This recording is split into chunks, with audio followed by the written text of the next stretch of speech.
Hi, is this Craig Norman? Hi, my name's Martin Coe with ESPN 700 here with Utah Golf Radio. How you doing this morning, sir? Not too bad, not too bad. Excited to hear more about some golf with Paul Pugmire and Jan Brownstein. You ready to jump on with them?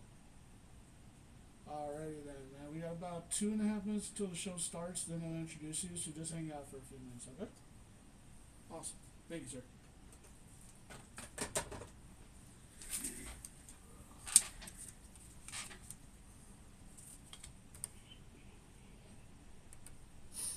Cool.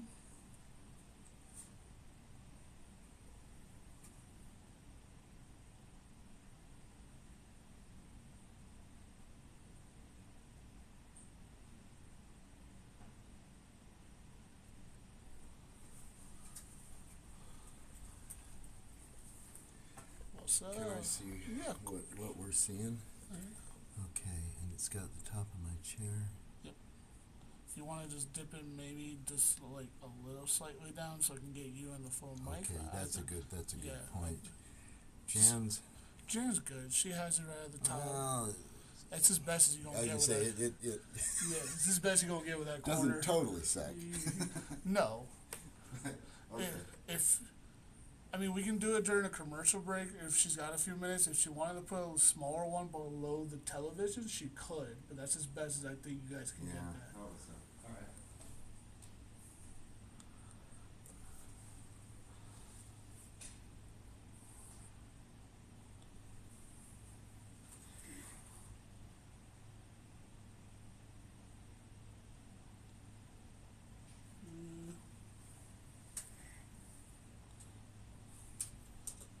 Yeah, that looks good there, Paul.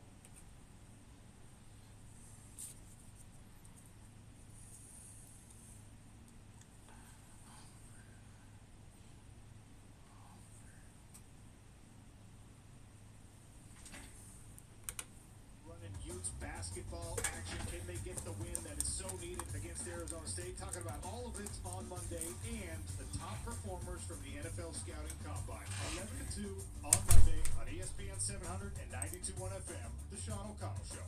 Download the ESPN 700 app for free today.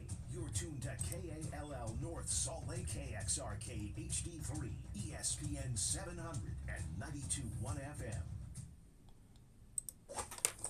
This is Utah Golf Radio. For the next 2 hours, we'll give you the best coverage of golf in Utah. Now bringing you inside the ropes. Here's Paul Pugmire and Jan Brownstein. I got you. Oh, sweet Jesus. These two are impossible.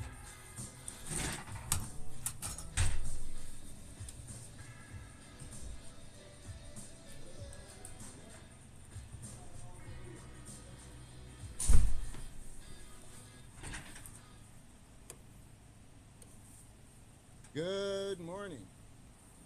Utah Golf Radio coming to you live today from the beautiful downtown studios of ESPN 700. We are in the mothership, getting you inside the ropes on all things golf in Utah in partnership with Utah's leading golf organizations, the Utah Golf Association, the Utah Section PGA, Fairways Media, the Utah Golf Foundation, the Utah Golf Course Superintendents Association, the Utah Junior Golf Association, and First Tee Utah. I am Paul Pugmire, your host and the executive director of First Tee Utah, the president. It's been 2 years, Jan. I did it again. And the I I did it again. And I know, I need to remind you. I'm going to have to do the sign like last time. Oh, no, I'm going to get this. Okay. I'm going to get this. Okay, I like it. Craig's online. We are powered by T-Box. Check them out at tbx.golf, coolest URL on the internet, and T-Box, where they have cracked the code, full golfer experience for everything you need to make your golf better. T-Box. And this first hour of the show is presented by Salt Lake City Golf, saltlakeCityGolf.com, or slcgolf.com, or the Salt Lake City Golf app, where they are actually taking tee times again. Jan, you made I it know. happen. You spoke it into existence. I did. I willed it into existence. I manifested golf. There you are. It's still a little bit chilly, but it's totally golfable out there. Hey, two kinds of weather, Paul. Golf weather and Good golf weather. exactly. Today's going to be golf weather. It'll In the afternoon, it might be good. if the wind picks up at all, it's going to be going to be chilly. Yeah. But the Hey, the fact of the matter is, we're golfing. We're golfing. Yep. Ain't nothing wrong with that. Nope. We need to welcome to the show via phone one of our good friends, one of the leading lights in Utah golf, and that would be the head golf professional at Hobble Creek, Mr. Craig Norman. Craig, good morning. Welcome to the show. Good morning, Paul. Good morning, Jen. Glad Good to be morning, here. Craig. It's so great to hear your voice. Exactly. And Craig, for all that you do looking after and running just one of our favorite places on the planet at Hobble Creek, we actually want to talk to you today because of a new gig that you started here in the last couple of weeks. You are now the president of the Utah Section PGA. Congratulations, Mr. President. Thank you. Really, it's been one of the highlights of my golf career, serving on the not only on the board but then as an officer. I've moved through the chairs from secretary to vice president, just stepped in as president. Really excited for what the next 2 years are going to be. Like I say, it's been just helping, serving. It's been really one of the highlights of my career. I look forward to the next 2 years. It's nice to be able to give back something to a game that's given me so much. You know, it's interesting to hear you say that. Yes, the game has given you a lot. And with your particular backstory, which I love, it's given your family a great deal as well. But this has been a two-way street. Y'all have paid your part, and you guys have given an awfully lot to the game as well. Well, I was raised, we had our own little foursome within our family. I had uncles that were golf pros. Our vacations were golf trips, so I didn't know any different. I got to play Cypress Point when I was 14 years old. Okay. Pebble Beach when I was 14 years old. Most people never see Cypress. You can get on Pebble, but I didn't realize how lucky I was at 14 years old to tee it up at Cypress Point. You know, I appreciate you saying that. I was going to ask, did you get it at 14? Did you understand what that was, what that meant? I didn't have any idea. I just remember showing up in the parking lot at 7:30 before the caddies even arrived, and we walked right straight up to the course and teed off and played 18 holes, and never saw a player on the golf course all day. Oh my gosh. Oh my gosh. Okay, Crazy. tell us about 15. What'd you do? The wind was blowing that day. We laid up Okay.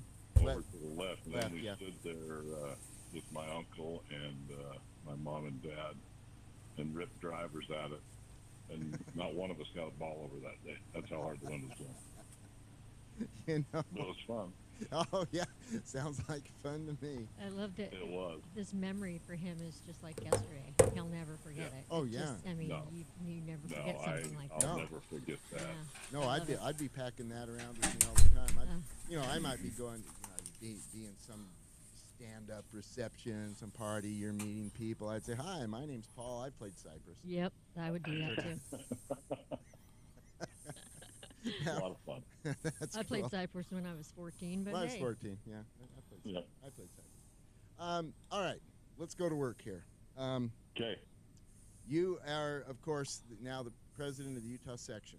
You are at the helm now, granted with an incredibly deep vein of qualified, experienced, knowledgeable help on your board of directors and the other officers, and an astonishingly good staff. We see what the Utah section does throughout the portfolio of events and activities, and what you guys do, what the staff executes is really top notch all along the way. Where are you going from here? You've got your hand on the wheel now, Craig. Where are you driving? Well,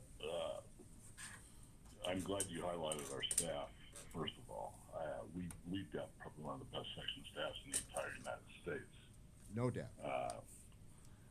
It's amazing the work that they get done. They make the rest of the officers, they make us look really good. I'm going to be honest. But one of the things that drives me is our growth within the section right now is record breaking for us. For the last several years, we've hovered right around 250 to 275 members, and we don't vary much. We're not one of the smallest sections, but we're certainly not one of the biggest. And over the last year and a half, we've grown to over 425 members. No, real okay. And I didn't so see that. we have a huge influx Hi, my of name's Martin young, with ESPN 700 here in aspiring Salt Lake City, Utah. How you doing professionals this morning? who are eager to Very get into good. the Are you ready to business jump and on want with to be in Paul the and Jen business. And I Brownstein? think it's I'm ready. Awesome. incumbent They'll be on on me the to help phone. them They'll get to introduce that you, and next you'll be level. okay, Whether okay?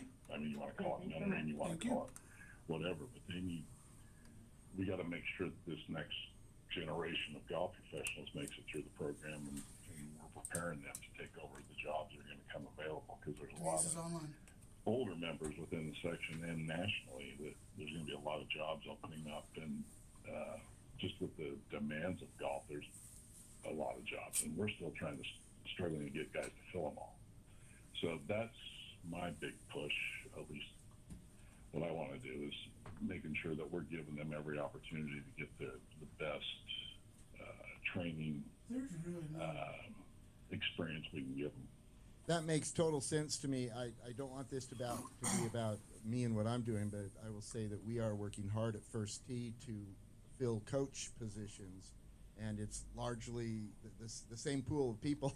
I'm looking there as well, right? And so I understand what you're saying. It really, I admire, I respect, I get it to hear you say that's going to be the focus of what you're doing. That makes sense, Craig. No, it's just huge right now, and not only locally but nationally. There's just a huge influx. Nationally, we're now over 30,000 strong. That's kind of our mantra as National PGA, and Don Ray's really pushed that forward.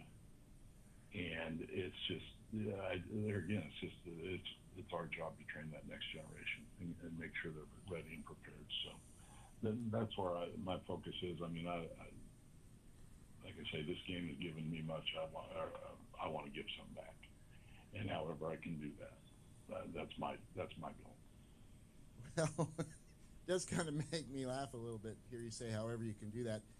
You're president of the section now, Craig. They're going to work you. They're going to take advantage of you. I knew exactly what I signed up for when I signed up for it. That's true. That's true. That's true. You would know, right? But that is fantastic. Well, so we really appreciate you joining us today, Craig. We're going to have you on the show more. When we make the schedule work better, we're going to have you come up here in the studio and sit in with us, and then obviously we go to Hobble Creek, and then there's the Utah Open. You're going to be around a lot, and I'm excited about that. I think you are one of the shining lights of the Utah game, one of the great voices, and this will be really good to have you in the presidency. Well, I appreciate that, Paul. I look forward to our next opportunity to be with you. I apologize, just couldn't get up there this morning, but really looking forward to the year. I'm excited for where Utah golf is at, and it's just an honor to be the president of the section. Fantastic. Thank you so much. We appreciate you joining us today. Okay, appreciate it, Paul. Thanks, Jen. Thanks. That is Craig Norman. I love Craig. How do you not? I mean, he's just Yeah. the most wonderful man. I mean, he just love. I mean, his love of this game and the way he talks about it and the great care he takes of Hobble Creek, and it's just he's so great. Craig Norman, the newly installed president of the Utah Section PGA and head golf professional at Yes. Hobble Creek. That all of us claim a little bit of ownership in Hobble Creek, right? Absolutely. Don't we all just want to say, Absolutely. yes, I'm in Utah, I get some of Hobble Creek? Yeah, that's the way that goes. I think Hobble Creek is, I would say, on everyone's top 5 list. Gotta be. I think so. Yeah, You just have to. absolutely. All right, we want to welcome to the show now the director of golf for Westminster University, and in that position, she coaches the teams as well. This would be Denise Larson. Denise, good morning. Welcome to the show. Good morning. So glad to have you with us, Denise. And Denise, we wanted to impose on you for a moment this morning, get you to come in and tell us about something really cool you and the Griffs are doing today. What up? Yeah, I appreciate you letting me have a chance to come on and tell you about it. We are coming up on the sesquicentennial celebration of Westminster University, and as part of that, we have our annual Giving Day next week.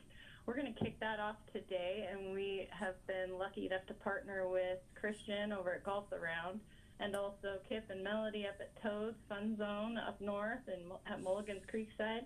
We're going to be running some fundraiser donations to enter into a raffle for some really great prizes. So we've got athletes that are going to be out at both locations from 11 to 3 today. If golfers can come out and donate as little as $5 to enter into this drawing. And Golf Around has stepped up and is donating a 6-month unlimited golf and range membership as the grand prize. So that's huge.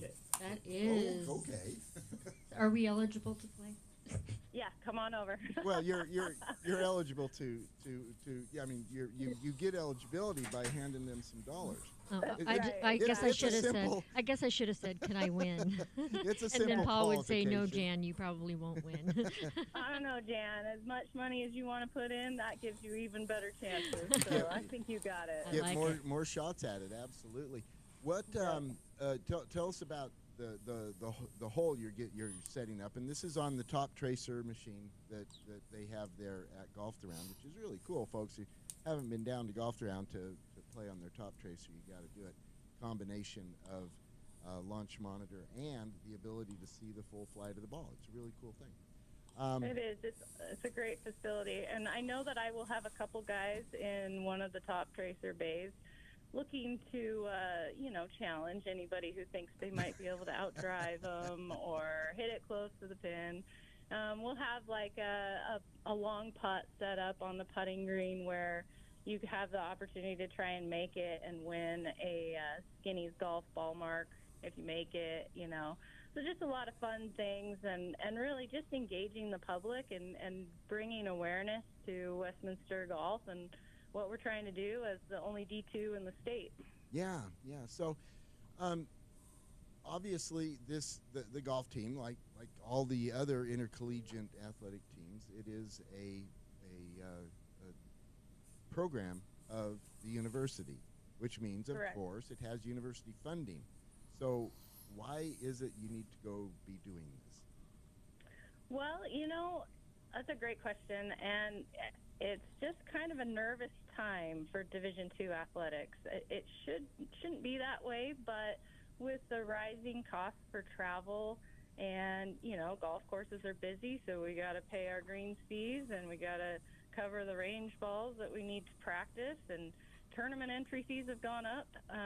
And, we're just trying to keep up, and our operating budgets just aren't quite doing that. And so we are happy to engage in any way possible to try and stay relevant. And, Paul, the sad reality is that in the last 2 months, 2 of the top national Division II golf programs received word that they're being cut at the end of this year. Whoa. Okay. So that's just something that we're trying to not let happen. Wow. All right. Yeah. Well, we can help you with that. Everybody, get your way down to Golf Around or to Toads and drop some dollars, hit some shots, And know that it's important. It's impactful. It is. It Every is. It dollar makes a difference. counts. Even, you might ask why $5. That's we're trying to hit 150 people today, and if we can do that for both teams, so really 300. If we can do that, we'll unlock some match money that the donors or trustees on campus have pledged, and so that's great stuff. So even $5 helps make a difference to us, and we hope to see you out there. Well, $5 a shot, $5 a try, right? Well, it's just $5 to enter the raffle, and then just come and engage with us in other Okay. fun ways as Okay, well. So but look, Yeah, Denise, you know us. You know people like you and me. Are we gonna Are we gonna stop at $5? No, I mean, we're not. let's go 10, let's go 20, let's go double or Exactly. nothing, Okay. All right, that is fun That's how stuff. golfers roll. Hey, one other question before we let you go. Yeah. I was candidly, this has been out in front of me my whole life here, Jan, and it's never entered my brain until right now when Denise said the sesquicentennial for Westminster. That means that Westminster got started only 28 years after the pioneers hit the valley. Holy cow! Wow. How did that happen? Do you know anything about that, or should I just go to Google? That's pretty wild, isn't it? Yeah, I know. I obviously have not been well steeped in Westminster lore and history, but what I can tell you is, 1875 is when it first opened. That original building, the beautiful red Converse Hall that you see, has been there and has been part of Salt Lake City since that time. Obviously, there's been some changes in the way that the school was founded, and we became a liberal private art school, and then we changed from Westminster College to Westminster University. So, it's one of those places that people say, where is Westminster? And you probably drive by it on your way to the U every day.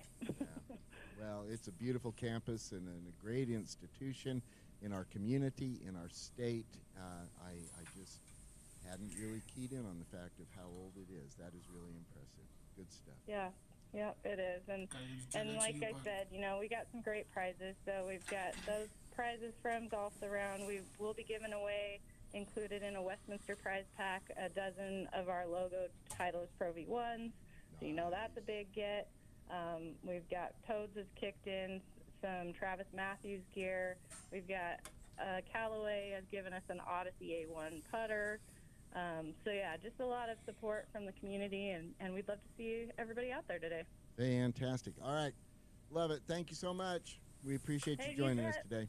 Thanks so much. You bet. That is Denise Larson, the Director of Golf for Westminster University. You can go to Toads up in Ogden. You can go to Golf the Round in the middle of the valley here in Salt Lake City off 33rd South in the freeway. Just go. Go support the Griffs. Have some fun. That's good stuff. You're going to go there anyway. You might as well. You're going to go anyway. Yeah, All right. Jan, we need ourselves a little Jet X jug.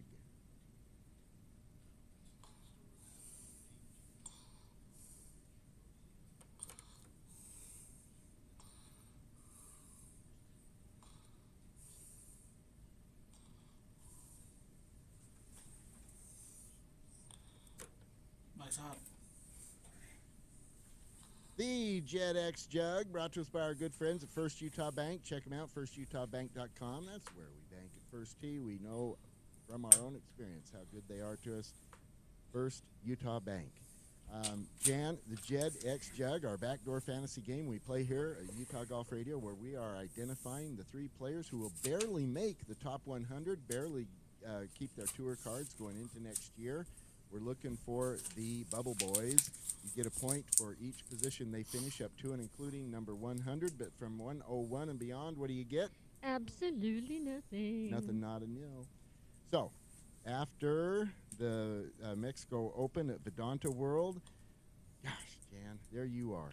You know Number what, one. though? I am number one, but because myself and Tommy Sharp are the only 2 players that have points for every one of our players. Tommy However, Sharp is in second place. yes, he's got some solid numbers. I'm only doing well because Patrick Fishburne is sitting at 91. Yep. And that helps. But Maverick McNeely dropped 40 points. Well, he had a second place finish. I know, that'll do that, and I need him to not do that again. I kind of like Mav. I know, I love him. I love Maverick McNeely. He's one of my faves. So hopefully he can, continue to give me no points. Anybody can play. It is free of charge. You can enter by going to our Utah Golf Radio website that oddly is utahgolfradio.com. See what we did there? So easy. Innovative. utahgolfradio.com. Click on the obvious Jet X Jug buttons and enter to play. It's an awful lot of fun. Jan, how about a UPOT update?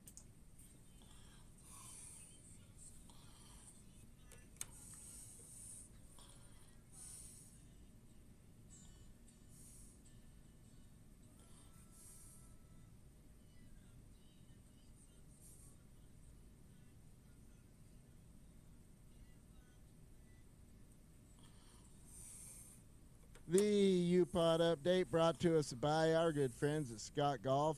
Check them out at scottgolf.com. This Utah product out of Payson, Utah is one of the finest golf clubs you ever will hit. I love mine.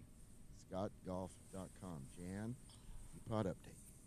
Okay, well, Fish is doing okay. He's currently sitting at T52 -5, 137 on a round of 67 and 70. Means he makes the weekend. He does make the weekend. The interesting thing is, I was doing this yesterday and even this morning, there were 19 players at the cut line. That to me seems like a lot, because there were 19 of them tied at 40 something yesterday. Right, coming up. But yeah, so Fish does make the weekend, so we're really excited to see how he does. That's it. Yeah, okay. And And so Fish makes the weekend, which is good. A little bounce back action after a missed cut at Mexico Open last week. And Tony's taken a couple of weeks off. He is not in either field. So it's all Patrick Fishburne right now, and he will be playing the weekend. Go Fish. Kendra Dalton is actually playing this weekend Gimme. as well. She is at the Central Florida Championship. She's currently, unfortunately, T111 +6, round of 78, and the cut line's going to be +1. We need to get Kendra on the show. We've started working on that. Schedules are sometimes hard, of course, but she is starting her 7th year Yeah. on the Epson Tour. It's remarkable. And the time's gone by, for I know. one thing. I can't. Well, it feels like we were just talking about her in college. We were. And it's just like, how did this happen? Exactly, right? Okay. We need to give some love to Tyler Herzog, who is the Zions Bank Player of the Week, presented by Fairways Magazine. Tyler shot a -6, 138 to win the 36-hole Ledges Spring Amateur. By 2 shots, Herzog made 6 birdies in the final round against just 1 bogey. He is the guy, Jan, who emerged from that really packed leaderboard after the first round. And so go Tyler Herzog. He is the Zions Bank Player of the Week, presented by Fairways Magazine. We have a podcast with Tyler, Utah Golf Radio podcast. You can check it out wherever you get your podcasts. All right, we got to take a break. When we come back on the other side, we're going to talk with John Coolbaugh, the tournament director for both the Black Desert PGA Tour stop and the Black Desert LPGA Tour stop. And we're going to get a little update on preps for the LPGA coming in May. You are listening to Utah Golf Radio, powered by T-Box on the Rocky Mountain Golf Network.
Those tapes that you're playing are really hot. Is it coming over that way on the broadcast? What do you mean, like how I had it up when we were playing the updates? No, so the when the commercials came in and when you were playing the songs, they were blasting. Okay. Then I think you can turn something down in your part of Yeah, your that series. turns everything down. But I'm saying there's a difference in level between. It sounds to me like there's a difference in level between what we're doing and where the tapes are playing. That's what I'm. Okay. I can bring. I had them about right there, but I can bring it and leave it right there. Let's give that a try. See Okay. how? That looks better. Yeah, that does look better, doesn't it? Yeah, it does. Okay. All right. Let me Thank call. you. Yeah, of course, sir. Oh, and on the name key, right there. Go back. Hold on. Can you Hold on. can you edit that to capitalize my second name? Oh, I apologize. Yes, And if it doesn't, oh, it cut her name. it cut her name off. Okay. Okay. Let's see if we can put an ampersand. I Or could put Paul and Jan instead of your two last names. yeah, do that. Okay. All right. Okay. Thanks. Yes, sir.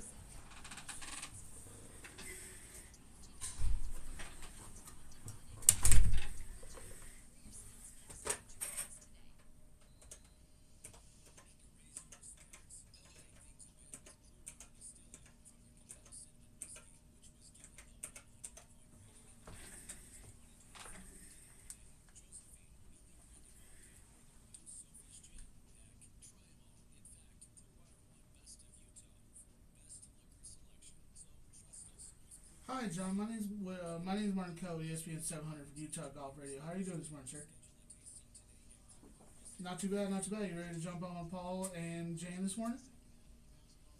All right, we got about 1 minute, and then we'll come right back. Okay, sir? Awesome, thank you. All right. What am I coming back with? Nothing. Just whatever song I want.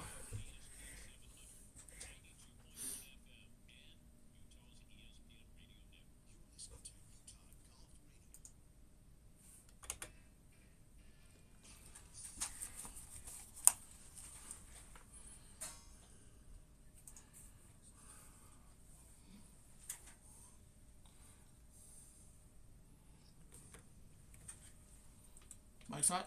Utah Golf Radio. Coming back at you from the mothership. We are in the beautiful downtown studios of ESPN 700, getting you inside the ropes on all things golf in Utah, in partnership with Utah's leading golf organizations, the Utah Golf Association, Utah Section PGA, Fairways Media, the Utah Golf Foundation, the Utah Golf Course Superintendents Association, the Utah Junior Golf Association, and First Tee Utah. We are powered by T-Box. Check them out. They're in Clearfield. They're in several places up in northern Utah. They're expanding throughout the state. They're in St. George. T-Box at tbx.golf for the whole golfer experience. This first hour of the show is presented by Salt Lake City Golf at slcgolf.com or the Salt Lake City Golf app, where you can make tee times and all that good stuff. Yep, you can. The app is available, but it says no tee times available for your date. John is online. Okay, that probably It is the yeah, case. it's not the app's fault. It's the fact. I'll tell that- you, it's Spence Checkett's fault.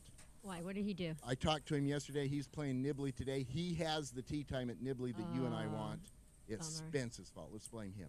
Well, you know what I'd like to see? What's I'd that? like to see Spence walk and carry his clubs. That to me alone would be worth would be worth the go. Valid to see. point. Yeah, to see I- him schlep his own clubs. Come on. I man. will say he's coming back from surgery. It's good to see him out playing. Yes, it is. Definitely. All right.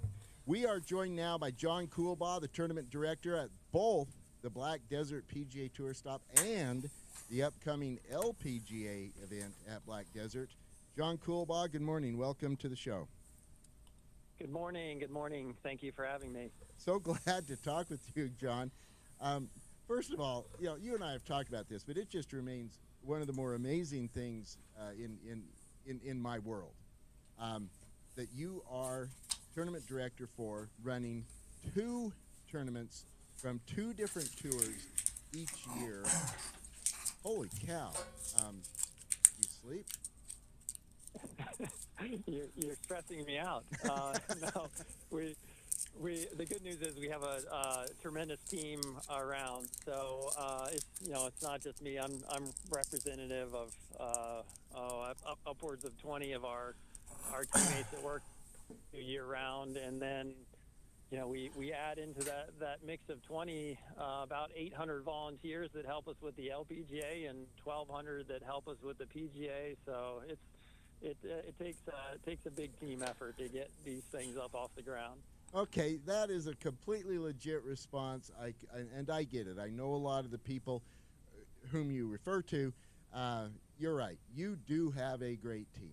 The Black Desert team is absolutely top shelf, and I get that. Still, there's a lot of moving parts. Coming off of the unmitigated success and glorious outcome of the PGA Tour coming to the Black Desert last fall, tell us where preparations stand for the women coming, the LPGA coming in May. Of course, I'll talk about it on a couple different fronts. Okay. So the resort itself, Black Desert and Reef Capital and all the ownership have made a big investment in changes to the golf course and the property that will help with the spectator experience in 2025. And by that I mean there's an addition of about a mile's worth of cart path that's been put in. So, you know, Weiskopf came up with this beautiful, incredible design. Yeah. But part of it, his design had cart paths going to a certain point on the hole, and then they would end, and then they would pick up again. So there's been an effort made to connect those, which will help with daily play, but it'll also help with our fans moving around the golf course during the tournament. And even more so than that, you know, selfishly for us on the tournament side, about 30,000 square feet of green grass, you know, seating area has been added to the left of the 18th green. So the general admission ticket holder has an opportunity to sit right on 18 green, just like our sponsors do, and watch all the groups come in during the tournaments. Nice. Yeah. That And then so on- it'll create an amphitheater experience for that second or maybe third shot anyway coming into 18. That's absolutely correct. Yeah, we listen to our fans. They provided great feedback from year one, and as you noted, a lot of it was very positive. But one thing that was asked was, hey, you know, we everybody wants to see the finishing hole, and everybody wants to see the winner putt out on 18. So we've made an investment to be able to do that. Wow, that is cool. Give us some idea of how you guys see the course playing differently for the women as opposed to the way the men attacked it.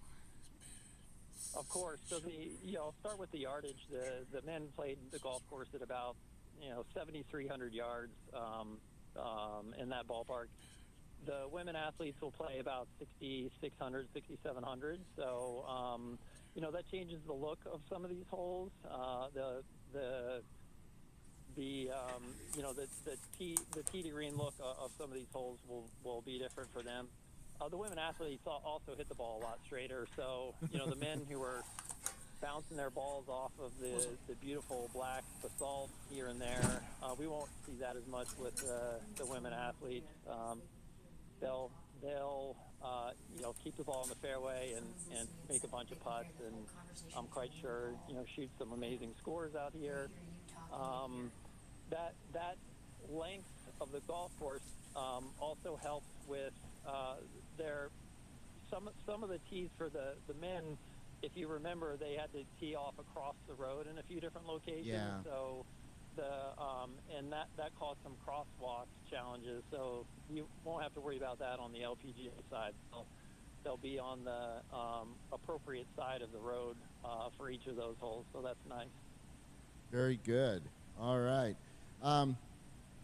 It's funny to hear you say that about him hitting everything straighter. The one of my favorite statistical things to come out of Black Desert when the PGA Tour was there is that they set a PGA Tour record for the most penalty strokes ever in a in a PGA event. Which we were not surprised about. Well, I think it's because they were hitting dumb shots. Seriously, I watched those guys taking on corners, trying to carry parts of the Black Desert, parts of the lava and things like that. And I'm, granted, I don't hit it like them. I'm not inside their brains. I'm not visiting from Krypton. But I have played the course, and I've walked it several times, and gosh, John, it looked to me like they just needed to be a little more respectful of what was out there on occasion. That's right. Hey, I guess it's good to be in the record books in one form or another, right? But no, you're correct, and also, it was a new golf course for most of them, so it takes some time to learn the way around the golf course, but. I don't know. Maybe when we were in our 20s, we were making some more aggressive decisions than we are now. Also, Okay. Yeah, there is, that's Yeah, a in fact. general. there is no Yeah, in question. Yeah, I was Yeah. dumb as a brick when, fact. when I was that age. Yeah. Okay. One of the things I wanted to talk to you about, John, is that your volunteer page is now up and open. I'm looking at it right now. People who want to volunteer and be a part of this, the first time that the LPGA is coming back to Utah since 1966. Tell us about volunteering for the LPGA coming to Black Desert. Absolutely. Thank you for mentioning that. Yes, volunteer registration is open via blackdesertevents.com, and we need upwards of 800 volunteers to help us with LPGA. Many of those 800, fortunately, will be returning volunteers who were with us during the PGA in 2024. So that's great. They went through it with us. They know the property. But we still need and welcome new faces. So there are volunteer positions for people who enjoy golf and know the game of golf. There are volunteer positions for people who would, rather sit inside in the air conditioning and help support on a different front. But it's everything from scoring to we have a lot of golf cart shuttling that we need to do across the property for players and caddies and officials.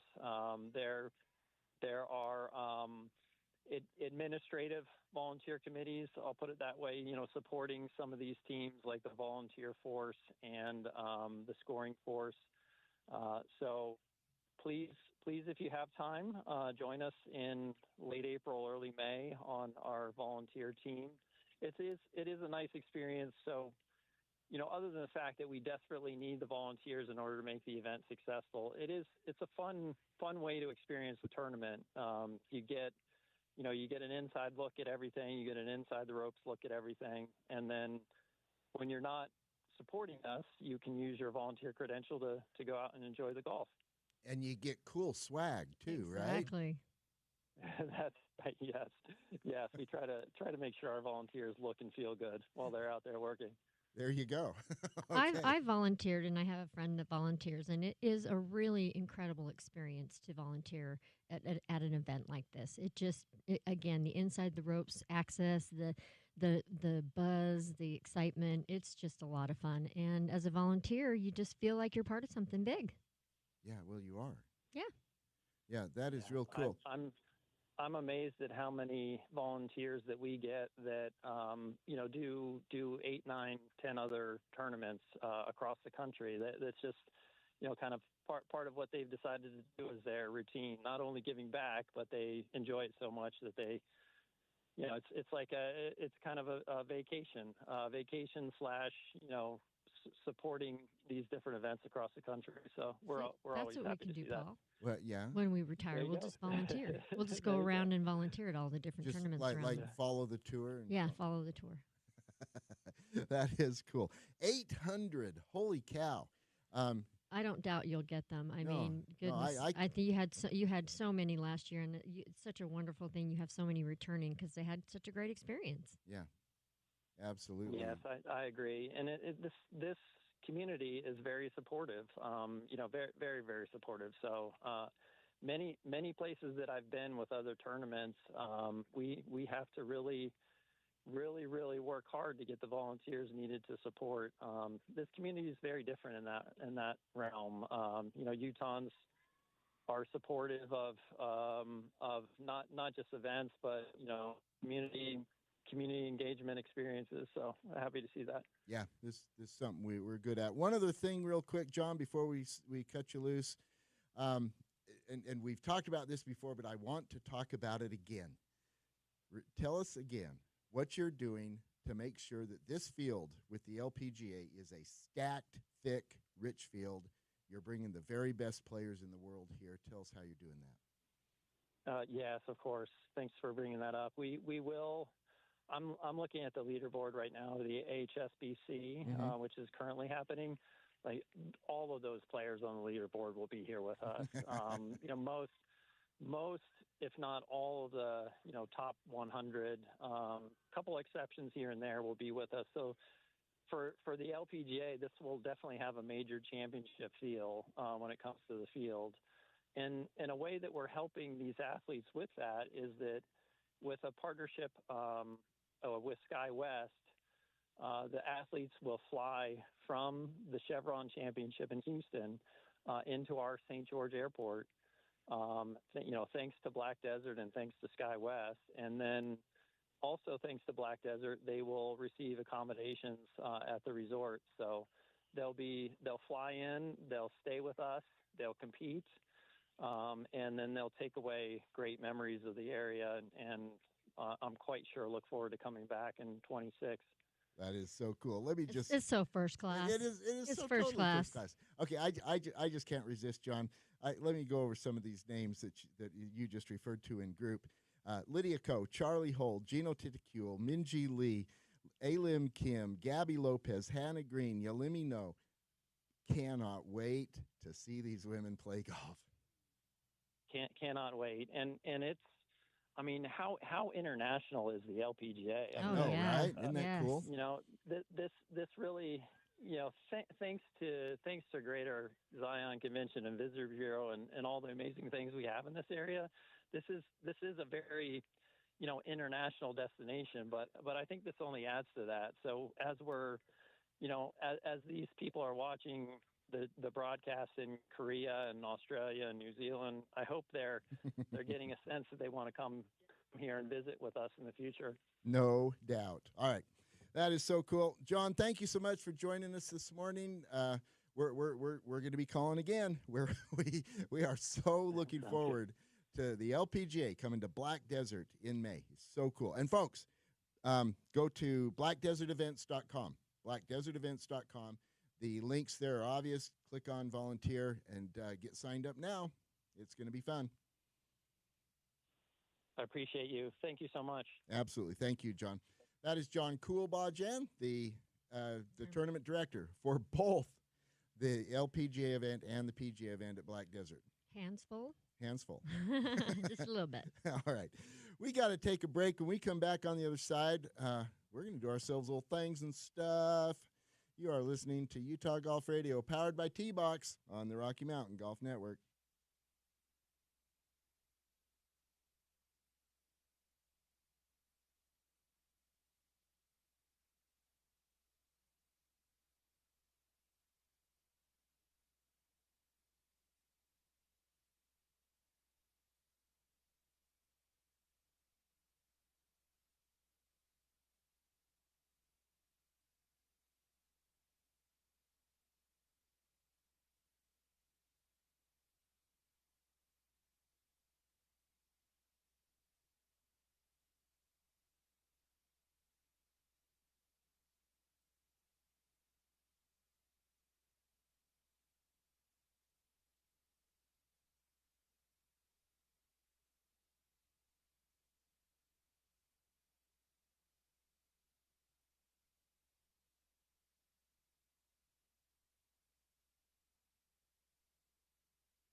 things and stuff. Brought to us by Uinta Golf here on Utah Golf Radio, getting you inside the ropes on all things golf in Utah. And one of the things, all golf in Utah, Jan, is Uinta Golf. What's happening at Uinta? Well, they have a 50% bonus trade-in event, so check out uintagolf.com, and you can find out where the event is at your local Uinta Golf. There's 5 of them in the state: yep. Riverdale, Sugar House, Sandy, Orem, and St. George. Yep. And I think I mentioned this before, but the St. George store has been made bigger and better. They've remodeled it, and it's a brand new store. They took over another section of the mall, so now they're a lot bigger. Nice. Yeah. Okay, check them out, uintagolf.com. Lots going on there for all the stuff and the things you need. Is that right? That was right. Exactly right. Okay. You're like, yep, you got that one. All right. We want to welcome to the show now Beth Harmon from First Tee. One of the things and stuff you can do is a way cool new event that First Tee is putting on. Beth Harmon's going to tell us all about it. Beth, good morning. Welcome to the show. Good morning. Thank you. So, yeah, we've got our First Tee Ace Frenzy coming up in just a couple weeks on March 17th. And that's going to be at Coral Canyon down in St. George. It is $200 to play, and every single hole is a hole-in-one opportunity. And we're talking $10,000 cash. We're talking a brand-new car. We're talking a tricked-out golf cart. These are not little prizes. These are huge prizes on every single hole. What? 18 hole-in-one chances. The whole golf course set up with par 3 distances, 18 shots at a par 3. Holy cow, Beth, that sounds like fun. Yeah, it's going to be an awesome day of golf. And you might be thinking, wait, Coral Canyon is not all par 3s. Don't worry, we're moving the tees up, so they are going to be at all par 3 distances. And the other thing, too, as I was reading it, Beth, that you're hitting the ball and then you're picking it up. You're not finishing and playing it through, so they should get done in about 3.5 hours. Yeah, absolutely. So we're going to have 8 people at each. It'll be groups of 8 that are teeing off, and then you'll just hit your ball and you'll pick up. So it'll be a super fast tournament. So we'll be done by lunchtime, probably even before that. So if you're down for the weekend, stay an extra day. It's that Monday, and then head back up in the afternoon. You can still get home to Salt Lake by 4 o'clock. And you avoid the Sunday drive crowd. You avoid the Sunday drive crowd. Oh, that's brutal. Exactly. And it is the Monday following Winter Champs. Yes. So, yeah, if you're heading to St. George for Winter Champs, and I know a lot of you are, just plan to stay an extra day and play the Ace Frenzy. This is an event that First Tee that we're going to be putting on in more places, in more ways. This is the first one. This is the rollout. It's the inaugural. How did you come up with this? Just curious. Kidneys. I was thinking with my kidneys. No, I wish I could take credit for it. The reality is First Tee of Sacramento, which is one of the really great and leading First Tee chapters in the 150 chapter network of First Tees. Angie Dixon at First Tee Sacramento, she came up with it. And they've been doing it for a couple of years. I saw Angie at a national convention, and she and I got talking about this. And I just thought, gosh, that sounds cool.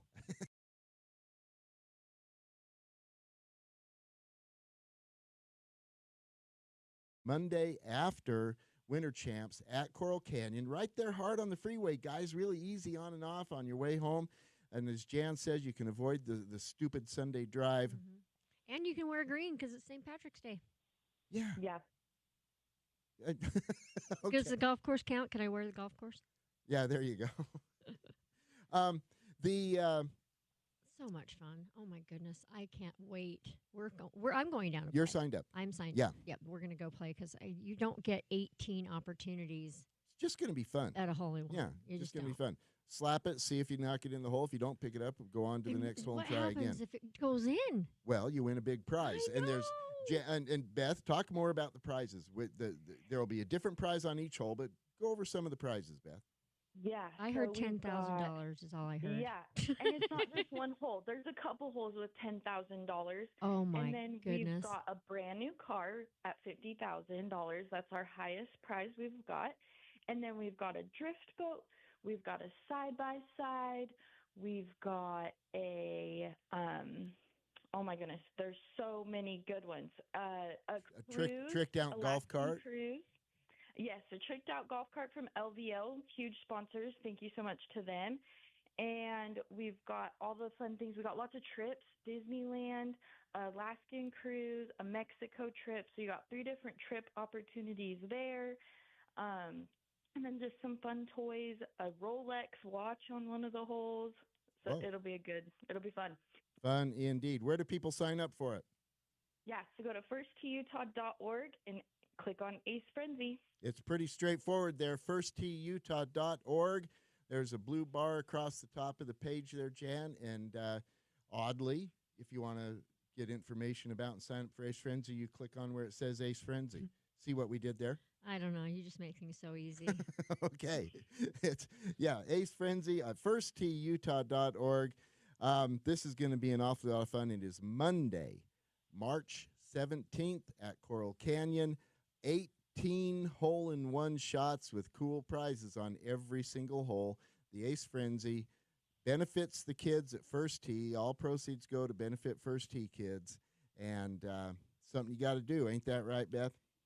Yeah. So definitely. does it still count as my hole in one if I get a hole in one? Meaning, because I've never had one before, and wouldn't it be awesome if my first hole in one was at Ace Frenzy? 100%. Yeah. So that's my goal. That's my goal, is absolutely. to get my first hole in one at Ace Frenzy. Yes, absolutely that That's my counts. jam. And that would be so dang cool I know. if that's something that you did. I'm trying. I'm gonna try. All right. FirstTUtah.org, Ace Frenzy. Beth Harmon, thank you so much for joining us. Thank you. All right, we got to take a break. When we come back on the other side, there's some serious shiz going down here in the Utah golf community. The Golf Alliance for Utah has recently completed an economic impact study on what golf in Utah means to our economy. We're going to be talking with Jason Moon from the Superintendent's Association and Adam Jasperson, the GM at Sand Hollow, about the Golf Economic Impact Report when we come back on the other side. You are listening to Utah Golf Radio, powered by T-Box on the Rocky Mountain Golf Network.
It's 9 o'clock on a Saturday.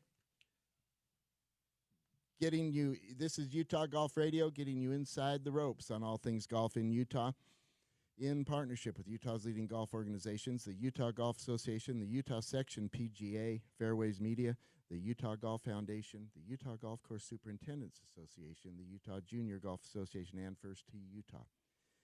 This second hour of the show is brought to us by Mountain Land Power Equipment. Check them out.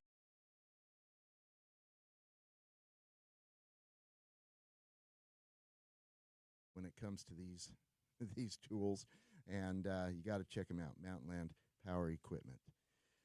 We are powered by T-Box at tbx.golf or facilities around the state and growing. New places coming to Riverton this summer, and Jan, where else? West Valley and West Midvale. Valley, that's right, and Midvale, yeah. T-Box, where they have figured out the whole golfer experience for training, practice, social stuff going on there, nutrition. Mm-hmm. Everything. Everything. T-Box, it is a great place to do. We are now joined by Jason Moon with the Utah Golf Course Superintendents Association. The superintendents are a part of the Golf Alliance of Utah, which has commissioned an economic impact report. And we're going to talk about it now with Jason. Jason Moon, good morning. Welcome to the show. Thanks for having me. Jason, tell us how this came to be to start with.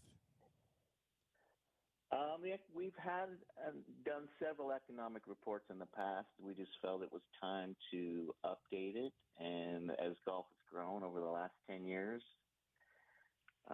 also golf being under the microscope a little bit more with water use, land and stuff, we thought it was a great time to get a new one out there so the folks could see what we do, see what kind of economic impact we have on the state. Let's start with the headline, $2.1 billion with a B, dollars of annual economic impact. That strikes me as a slap upside the head to get my attention. That's wow territory. $2.1 billion. What was your reaction when you saw that? That was crazy to think of it. I mean, I thought, we definitely contributed some, but yeah, that's a lot of money. I mean, I think we're second to skiing. Yeah. So yeah, it was good to see that number that, we have that kind of impact on the state. So the point you make being second to skiing and snowboarding, absolutely. We know this. Greatest snow on earth, right? Mm-hmm. The Winter Olympics, right? Yep. So we know that skiing's going to be the big dog. But what really struck me was that we're not that terribly far behind skiing. And it really is fascinating that when you add up all of the activities that take place in the golf community, in the golf industry, it is right there knocking on the doorstep, being on a par with skiing and snowboarding in Utah, which is incredible to me. Yeah, absolutely. And I think we'd be number one, but we're only charging, $52 to play golf where they charge $200 to ski. So. Okay. Now, I'm not eager to see green fees raised. No, yeah. Nor am I. But you do make a point. You make a really good point. And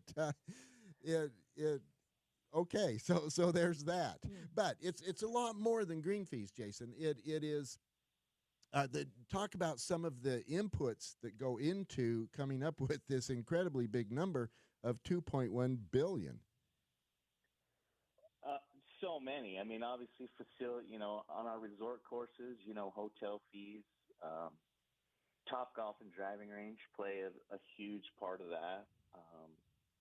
Obviously, tourism for Park City and southern Utah is huge. But, also retail sales and wholesale, I mean, fertilizers, just equipment, fuel. I mean, it's all in there. I mean, everything everything costs money, and it's kind of eye-opening to us as on the GAE. Was like, holy crap, we spend a lot of money. And, Yeah, yeah. That's totally true. You mentioned the tourism aspect of it.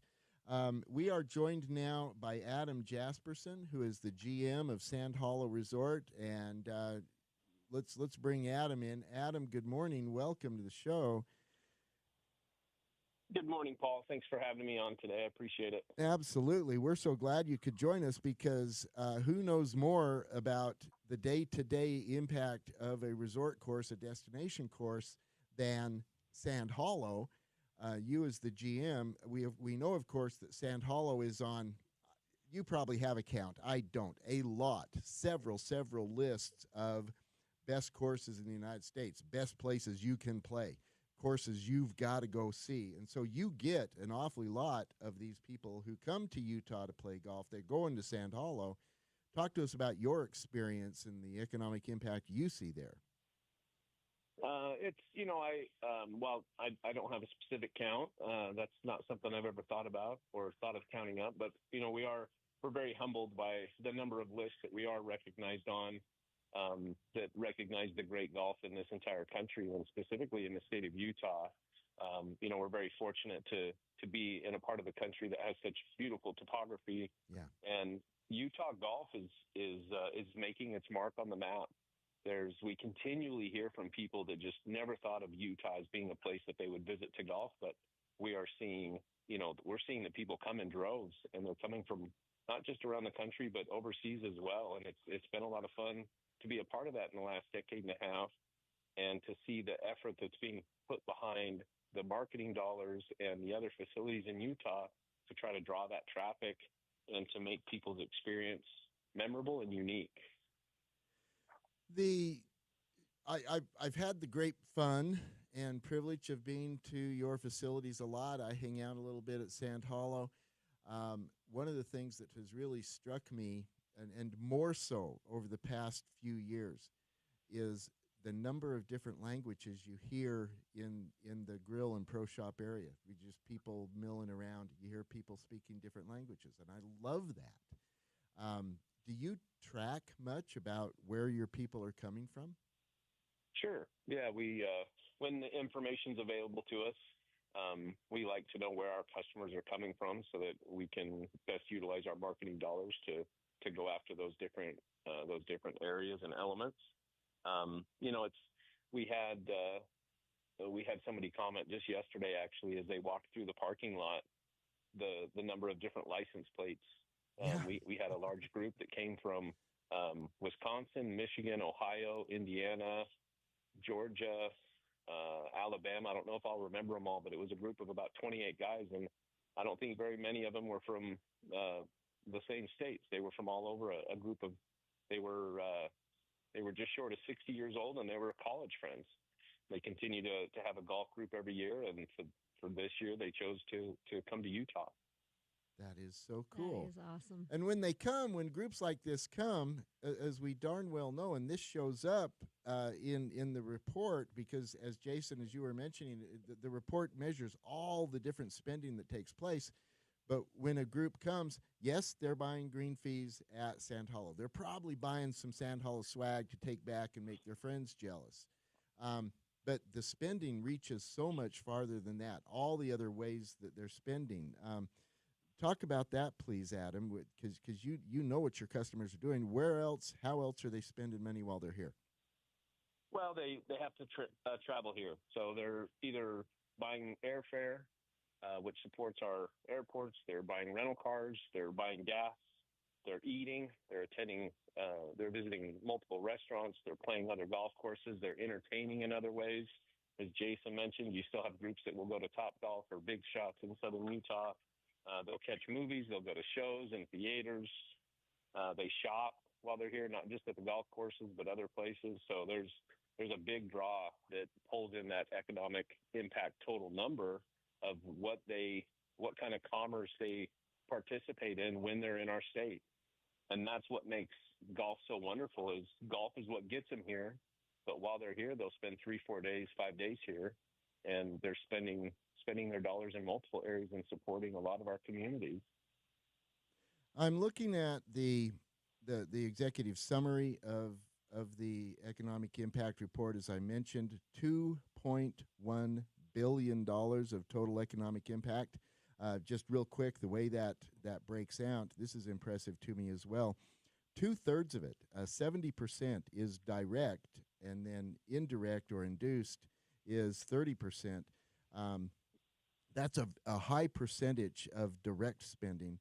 But there's a couple of other things here that really jump off the page at me right away. One is 19,000 jobs are supported by golf's economic impact, including 8,000 jobs at golf facilities. I'd like both of you to comment on that. Jason, we'll start with you. There's a lot of people doing the work to keep golf going. Oh, absolutely. I mean,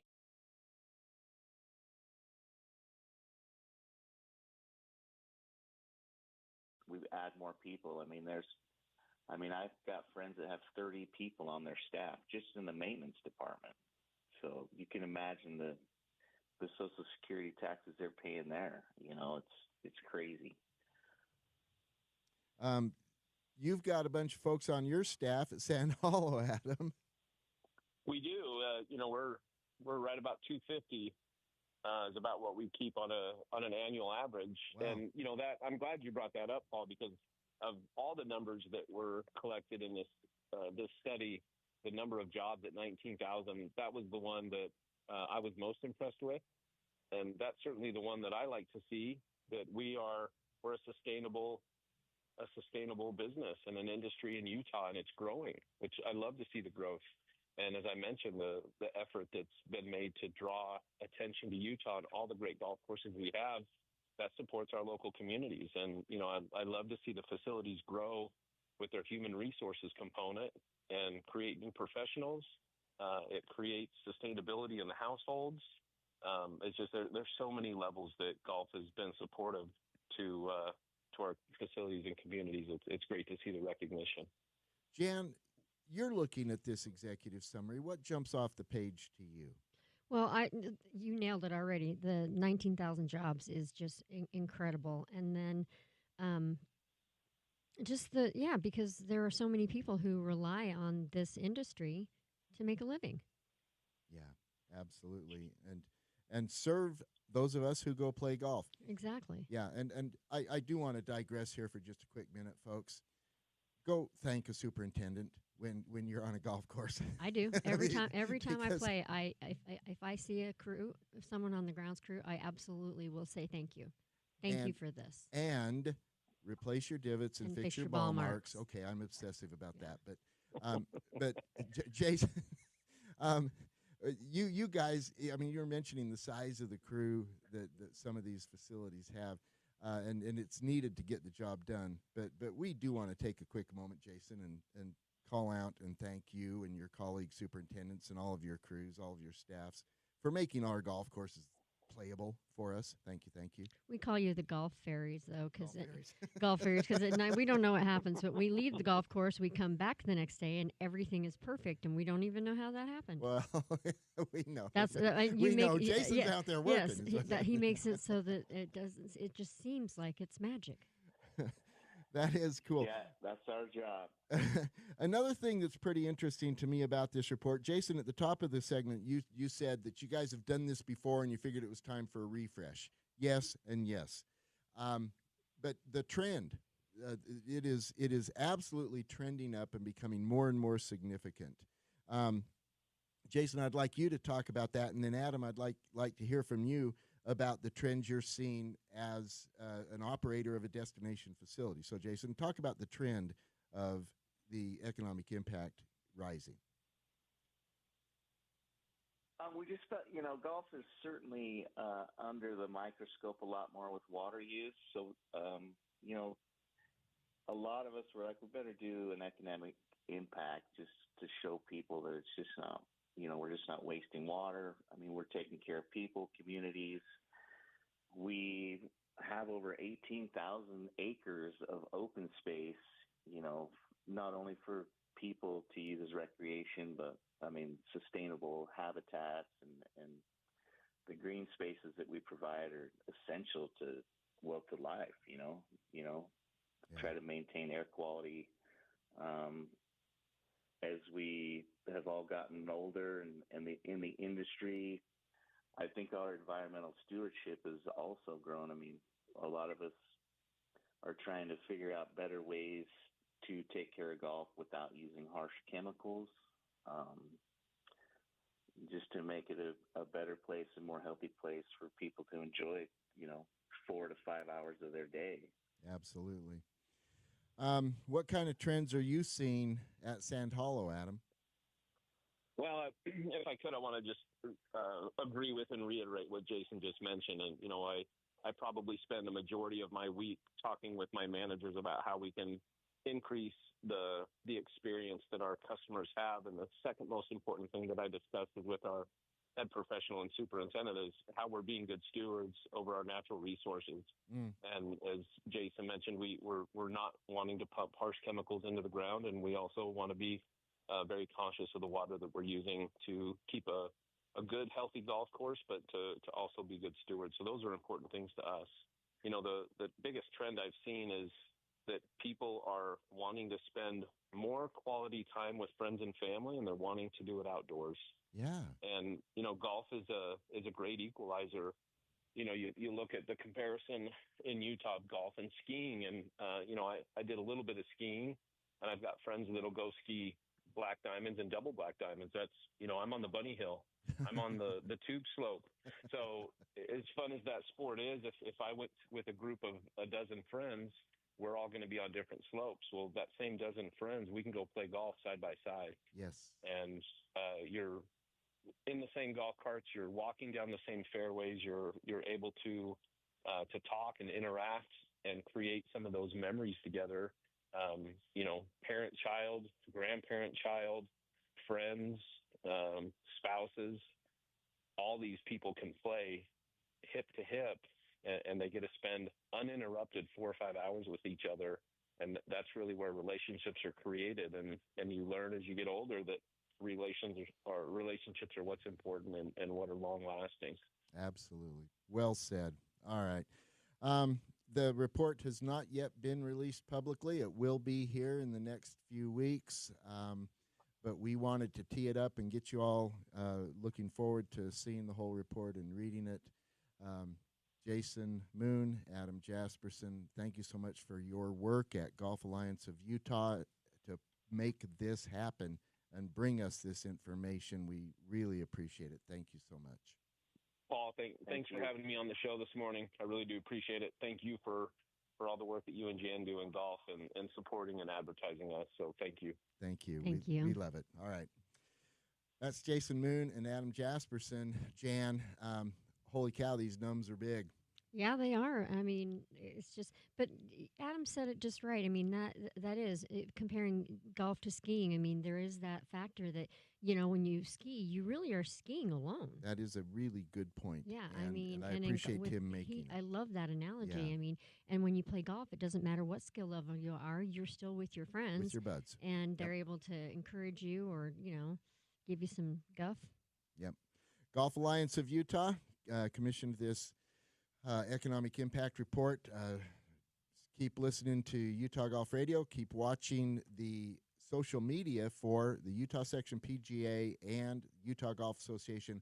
Announcements are forthcoming about how this will be released publicly a little bit later in the year here. It's good stuff. All right. Jan, there's somebody out there needs some relief.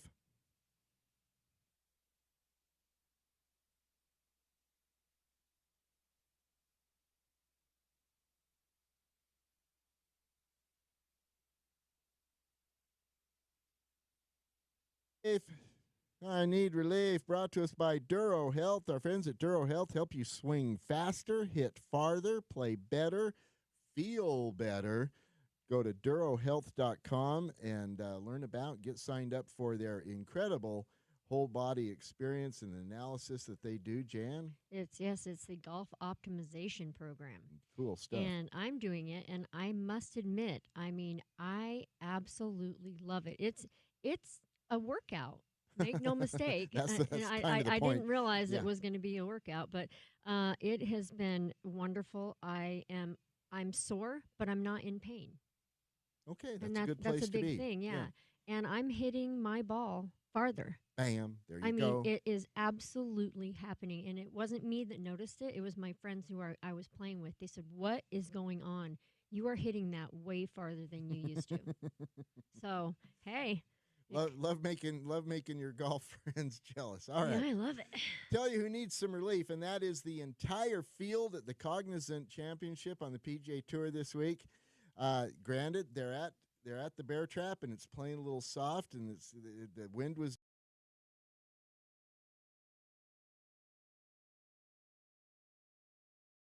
shot a 59, Almost 58. almost 58. He had a roll at a 58. The fun part about this is that Jake Knapp is the guy who beat Dan Horner in the 2012 Pub Links at Soldier Hollow. And so there you go. Now Jake Knapp just laid down a little 5-9 action, made everybody feel like they needed some relief. So wouldn't Jake then technically be a U-Pot? Well, he didn't win. Oh, okay, never mind. Okay. Yeah, that was T.J. Vogel. Okay, yeah, never mind. So T.J. Vogel is. Well, he's an honorary U-Pot, yeah. But, Okay. but I get no. it. All right. Now, you would think that Jake Knapp would then be on a Sizz, and yeah, 59 is pretty sizzling. Mm-hmm. But we got somebody else on a Sizz.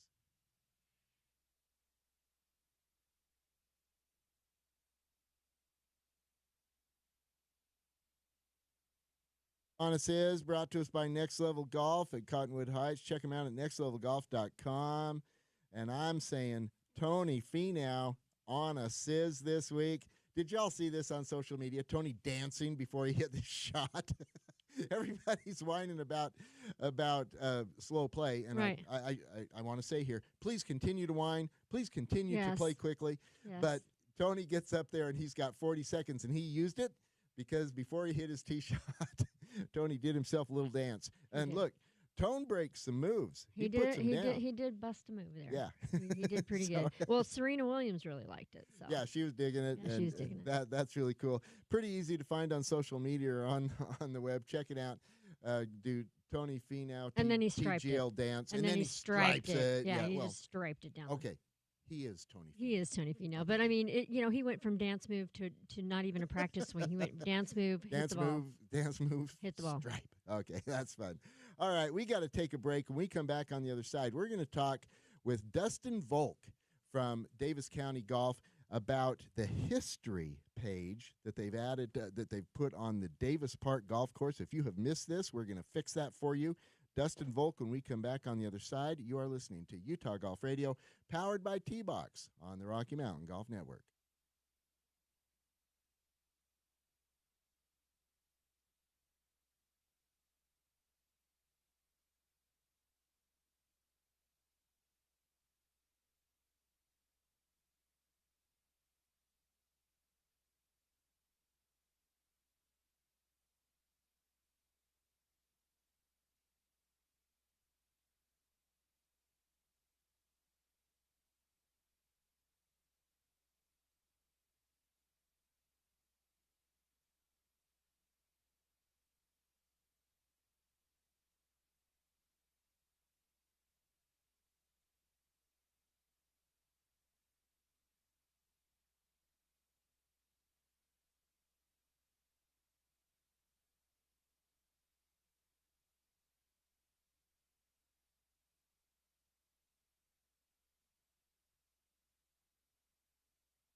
Yeah. Utah Golf Radio. Getting you inside the ropes on all things golf in Utah. In partnership with Utah's leading golf organizations, the Utah Golf Association, the Utah Section PGA Fairways Media, the Utah Golf Foundation, the Utah Golf Course Superintendents Association, the Utah Junior Golf Association, and First Tee Utah. We are powered by T-Box, where they could have cracked the code, Jan, on the whole golfer experience. Check them out at tbx.golf. And this second hour of the show is brought to us by Mountain Land Power Equipment at mountainlandpowerequipment.com. We are joined now by the director of golf for Davis County. That would be, of course, Davis Park and Valley View. This would be Dustin Volk. Dustin, good morning. Welcome to the show. Good morning, Paul and Jan. How are you two? We're doing great. Wow. Doing great. So glad to have you with us here today. And Thanks for the invite. I'm glad I made it this time. Yeah, Yes, there's that. But hey, listen. Anytime we can get you, Dustin, we will. And we are grateful anytime for we that. can get you, we want it. Well, I'm sorry I snubbed you in September. I went on a walk and totally forgot about it. Yeah. we have moved on, and we're very, very glad to have you with us this morning.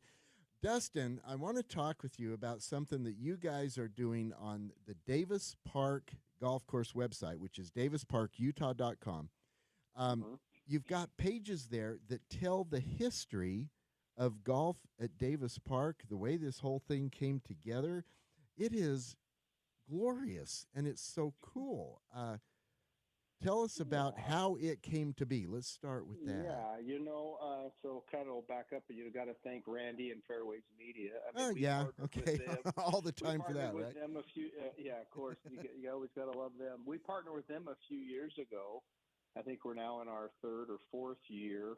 They kind of help manage our social media presence, our Facebook and Instagram. And so with the help with Randy and Garrett and kind of their thought process, we a couple of years ago, actually, this stuff's on both websites. Valley View has a page and Davis has a page where they gathered a bunch of information. I think, was it Kurt helped also write some of this stuff? Kurt Craigthorpe. Yeah. Yep.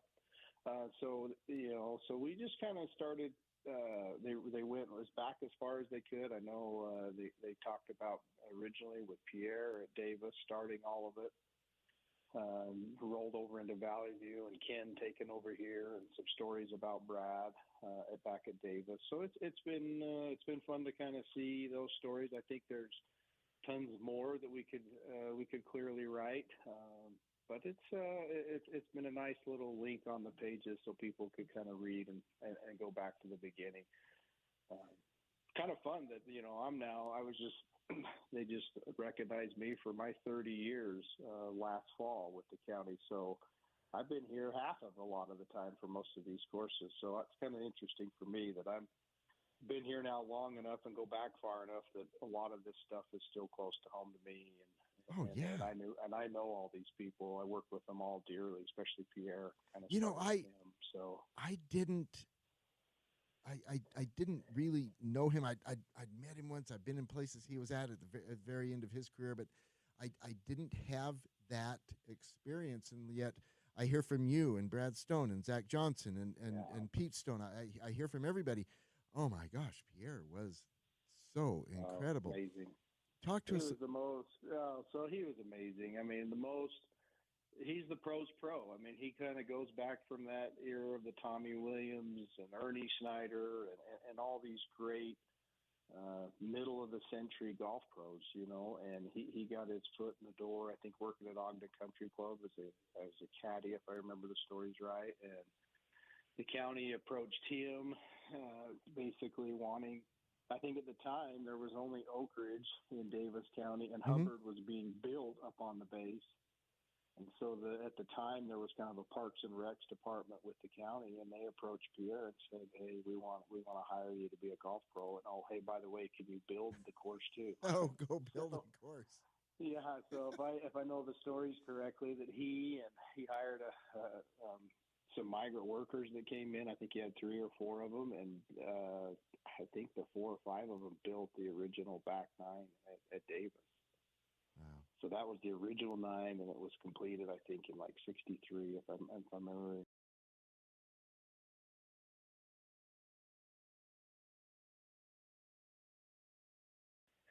And then built the front 9, and it opened another couple years later. And Pierre was the guy. I mean, he was the one that started all of this for Davis County. There's so much here. Now, granted, I admit I geek out on this stuff, so apologies up front for that. But I there's love it too. there's so much in this on this history page. I'm looking at the Davis Park history page now. First of all, the initial 9 was laid out by Ernie Schneider Sr., a charter member of the Utah Golf Hall of Fame, and it's touched so many different places in Utah golf, his great career. Yeah. It's hard not to really love that the first green fee for 9 holes was $1. $1. Come play golf. I see that. Yeah, for $1. Great. Well, we've come a long ways. I mean, what are we today? I think we're $20 for 9 holes. So okay, that's not too bad no comparison. 1964 to 2020. What is that? Then 60 years ago. So yeah, and then one of Pierre's first hires in the golf shop was a teenager named Bob Betley. Yeah. Okay. Yeah, yep. Went on to a great career. Obviously, Utah Golf Hall of Famer. Bob Betley, of course, has won every state open for all of the western states, which is just stupid to say, but yep, there it is. He got his start there. There's really so many things that this page pays homage to. There is the Summerhays family that is so intertwined with Davis Park. And there's pictures here of Boyd and his family, of Boyd caddying for Gracie in the U.S. Open. Pictures of Danny Summerhays, of course. But it's much more than that. Scott Whitaker, he goes through Davis Park. Clay Ogden, he goes through Davis Park. And you were there for a lot of it, as you mentioned. What kind of sticks out to you? Well, I mean, I grew up with all these folks. Boyd and I are still dear friends to this day. We played amateur golf together. He was just a few years younger than me. And so there was a lot of crossover. Danny, I'll never forget playing with Danny the very first time at the Davis Amateur. He had to have been 8 or 9. Okay. And he striped a 4-iron on number 2. Now, number 2 is just the par 3. It's 190. It's not 190 yards. It's probably like 165 yards middle of the green. And I remember he hit a 4-iron right at the flag, rolled up there. I think he might have made a birdie. And he had to have been 9. I'd have to go back to look. But, I mean, they're dear friends, they're family. I mean, most of the time, I mean, the Summerhayses, they were at Oak Ridge. Lynn was a member at Oak Ridge. But when the public golf stuff came around and all of our tournaments, they were right there with us and playing a ton. We just knew them really well, and they were always coming over and playing with us. There was, with myself and Pete. And we had a handful of other good players. You talked about Clay. Clay actually grew up clear out in West Point, but his game of Davis was kind of his home course, and he ended up going to Davis High with Danny. I think they're about the same age, and so Clay was there. We were all playing in the association and all the amateur tournaments together. So it was fun because there was a lot of competition, and we were, maybe a little better than a lot of players around, and so it was a lot of fun to. I was just a little bit older than most of all them. My history comes, I started there in high school and then went on a mission for a couple years. And then when I came home, I started back there at Davis. So this would have been about 90, 94. And so they were all just young teenagers. Like I said, Danny might have not even been a teenager then.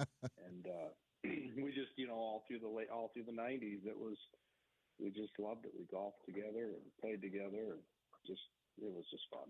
That is really cool. There's a section on this page that talks about the windstorm in 2011. And there's this picture of Brad Stone there, and he looks like he was just slapped in the face. Yeah, that was a tough go. I had the history behind that is I had just moved up to Valley View, so that was in 2011 in December. I'd been the head pro at Valley View for 2 months. Well, September, October, November, 3 months.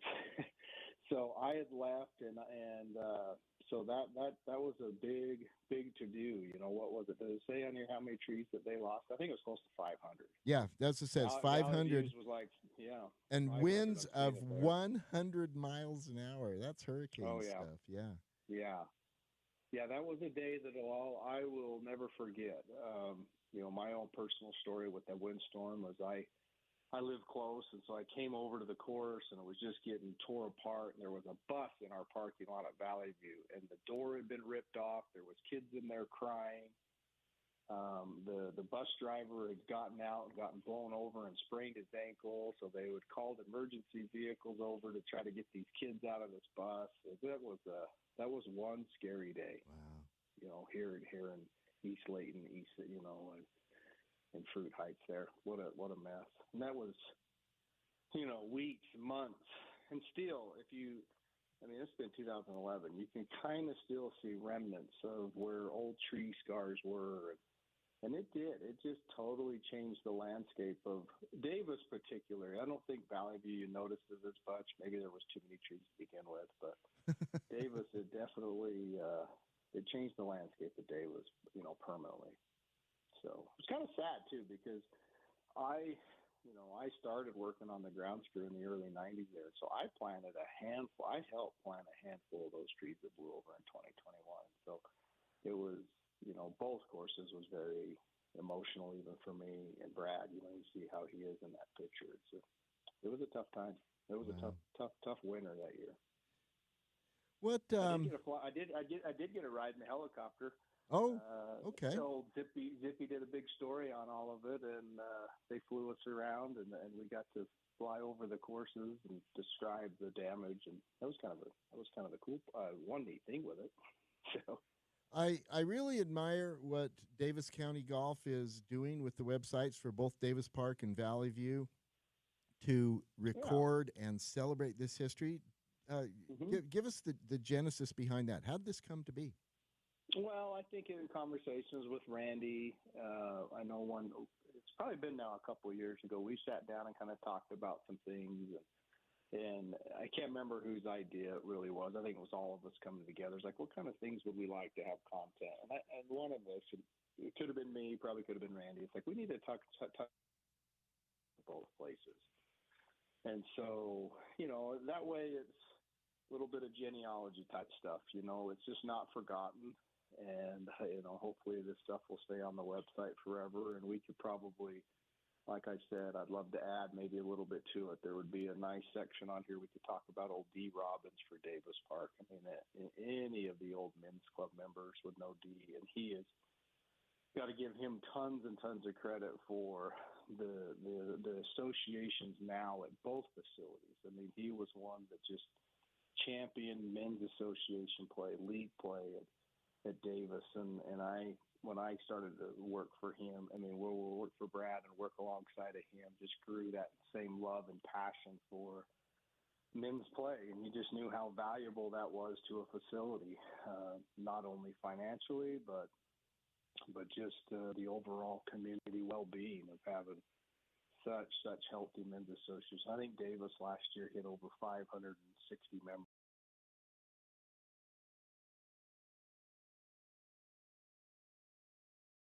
Support. So back to history. I mean, it'd be nice to, you know, to make sure we have some of that preserved too. So I have some more thoughts of stories I want to add to this. Oh, please do. There are so many cool things on this. And looking over at the Valley View history page, there's a section there honoring when Zach Blair won his state am there, and it's go back in 2009. I was looking at that too in preparation for that. Look how little he looked. He was a kid. He was a kid. Yeah, that was I wasn't up here at that time. I didn't get here till 11, so that was just before me here. But that was what a fun time for the state and a fun time for Valley View, and of course, you know, I mean, that was just one of Zach's many stepping stones in his career. So what a great story. I think it is so important to preserve the history and to celebrate it and to preserve the memories and to acknowledge the people who have worked so hard. to make all of this happen. And absolutely, Dustin, you among them. This needs to be preserved, celebrated, and perpetuated. And what you guys are doing there at Davis County for both Valley View and for Davis Park to celebrate this history. Man, hats off to you. That is really, really good work. Like I said, it was been a collaborative work, a bunch of big thanks goes out to Randy and Fairways for helping and Kurt and everybody involved, kind of helping us get this going, and it's here forever. That's what's nice about it, and people can look back 20 years from now, nobody will know or remember Ken Pettingill, but they'll be able to click out here and remember that he basically started Valley View, ran it for years and years and years, and he ran a pretty tight ship and ran a business well. And we just get to kind of come a lot, behind these great ambassadors to golf. Most of it, like I said, all of it kind of points back to Pierre, and just try to make them proud. Now you mentioned Ken Pettingill. Do I understand correctly? That's Chad Pettingill's dad. Yeah, that's Chad's dad. Mm-hmm. Yeah, that's what I thought. Yep. Chad grew up here at Valley View, and the whole Pettingill family. So Ken was the pro here from, I think it opened in '74 till, let's see, he retired in '08. I'm assuming. Yeah, see, we need that stuff written down. Yeah. Mm-hmm. That is so cool. For sure. Okay, everybody. For Davis Park, it is the website is davisparkutah.com, and on the main navigation bar at the top, just hover over course, and then history is available in that. For Valley View, you can go to valleyviewutah.com. Same thing, hover over course, and then history is available right there. I highly recommend going and looking at this. And if you look at either page, there's a link both back and forth to each one. Oh, I missed that. Okay. If you're on Valley View, just scroll over to the right. You can see Davis Park there. You can click it, and it'll jump you back to Davis Park. So we have them so they jump back and forth. Very nice. I like that a lot. Yeah. And as Dustin mentioned, these are written by the legendary Kurt Craigthorpe, formerly of the Salt Lake Tribune, now with Fairways Magazine, and so. The writing is just superb. The storytelling is excellent and engaging. This is really good stuff, and I love that you're doing it, Dustin. Mad props to you and to your entire crew at Davis County Golf. This is really cool. Yeah, it's fun stuff. Yeah. Thank you. Thanks for having us on and showcasing it. And we always got to close with thanking all of our customers here. We're open today, and you can't get a tee time. Every one of them's full all day at both places. So that's right. Thank you, customers. And I know it's March 1st, but here's the season. There's a little pent up demand right now, Pro. Yes, there is. We'll take it. Okay. Thank you so much for joining us. You bet. All right. Jan, that this is so cool. Dustin Volk, the Director of Golf for Davis County, with Valley View and Davis Park. These history pages are really cool. You know what? It would be nice because we have so many old golf courses I here. wish It more would would be do it, yeah. it would be great to have somebody do that for all the courses. Yeah. Because there's such history here, and there's just so many cool things that have Absolutely. happened and champions that have been crowned. Yeah. You love this stuff. It's really well done. Check them out, guys. ValleyViewUtah.com and DavisParkUtah.com. And you can see it all right there. Good stuff. And mad props to Randy Dodson at Fairways Media and to Kurt Craigthorpe, who wrote this stuff. It is just it's Kurt Craigthorpe stuff. Yes, so it is. It's as So good it's as good. Kurt Craigthorpe stuff. Yep. All right. As good as it gets. As good as it gets. Jan, what's next? Pinching a punch for the first of the month. You know what's next. Wait. Pinch and a punch? For the first of the month. What is that? Just a little saying, pinching a punch for the first of the month. Okay. We get that at no extra charge? You get that one at no extra charge. You know what's next, Paul. All right. It is the What's Next segment brought to us by the Utah Golf Association. We're going to tell you what's coming up next in Utah Golf when we come back on the other side. You are listening to Utah Golf Radio, powered by T-Box on the Rocky Mountain Golf Network.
Yeah. Utah Golf Radio. Putting a wrap on the show. Talking about what's next coming up in Utah Golf. Jan, there is a lot going on. Oh, my goodness, As yes. Dustin Volt just pointed out, it is March 1st. I suppose most of us knew it was March 1st, right? Okay. I just reminded you. Too. You did at that. We are getting into the golf season, and boy, howdy, it shows on the schedule. A lot coming up on the schedule. Let's start with your Girls Go Golfing trip. Girls Go Golfing trip. We are doing our 4th annual trip to Page, Arizona. We do it over, we do it over Masters Weekend. So we're going to go from April 10th to the 13th. We have 4 days of tournament golf. It is going to be a lot of fun, and we'd love for you to join us. Go to Facebook and go to the Girls Go Golfing page and go to events. So pretty simple. Go on It's Facebook, search Girls Go Golfing. And everything's right Guy, there. all you guys out there who have girls that are just getting into golf, this is the perfect opportunity to send them on a golf trip so that when they come back, they'll be obsessed with golf like you. The big thing coming up on the Utah Golf calendar, of course, 2 things from the UGA. And I should have noted, my bad. This segment is brought to us by our friends at the Utah Golf Association. And look, let's just pause for a minute. Mm-hmm. If you are listening to this show, 2 things. First of all, thank you. Yes. We appreciate you joining us We do. today. But if you're listening to this show and you are not a member of the Utah Golf Association, What's wrong with you? Go to UGA.org, click on join, and join the UGA. Be a part of the Utah golf community in the most significant way. Be a member of the UGA. And it gets you your handicap as well and all the other benefits that come, not the least of which is it puts you on the mailing list for all of the Fairways media all the publications, Fairways. both paper and digital, and you want these Fairways media publications, so join the UGA. So 2 things. Winter Champs is coming up. Senior Winter Champs is March 13th and 14th. Winter Champs is the immediately following, March 15th and 16th. Really good thing the UGA did to split those out into 2 different events so more people can participate. And then the Red Hills Am on March 21st and 22nd puts a bow on the Southern Swing. So Winter Champs coming up here in a couple of weeks. That'll be really cool. You heard from Beth Harmon earlier in the show, Ace Frenzy, put on by First Tee, a fundraiser for the kids at First Tee. This is 18 holes of hole-in-one opportunities. Every hole will be hole-in-one length, will be par 3 length, 18 shots at a hole-in-one with great prizes. Check them out at firstteeutah.org and then click on Ace Frenzy. And then, Jan, on Tuesday, the 18th of March, it's a big day. It's got to be on your calendar. At 9 o'clock in the morning, the portal will open for UGA Championship registrations, which includes the Qualifiers for the State Am. Yep. Got to do that. When is the date again? March 18th, 9 a.m. I have an alarm set for Put this on your calendar. $8:55 right. a.m. I do. Yeah, I know. I've got it on my calendar. Put this on your calendar, folks. The portal opens for UGA Championship registrations on Tuesday, March 18th. And then finally, Jan, tell us a little bit about the cool membership opportunity going on at T-Box. T-Box is offering 30 for 30. That is $30 for 30 days of complete access to T-Box facility. So give them a call or go to tbx.golf. What's that URL again? tbx.golf. I love that. I know you. That is so cool. Anything .golf for you is good. It's so true. All right, that's it. Thank you so much for joining us today. We do appreciate you listening with gratitude for everybody who participated in our show and joined our show as guests today as well. This is Paul Pugmire saying, don't jab it like Jan. Jan Brownstein says, chug it, don't pug it. That is good advice always. Please replace your divots, fix your ball marks. You are listening to Utah Golf Radio, powered by T-Box on the Rocky Mountain Golf Network.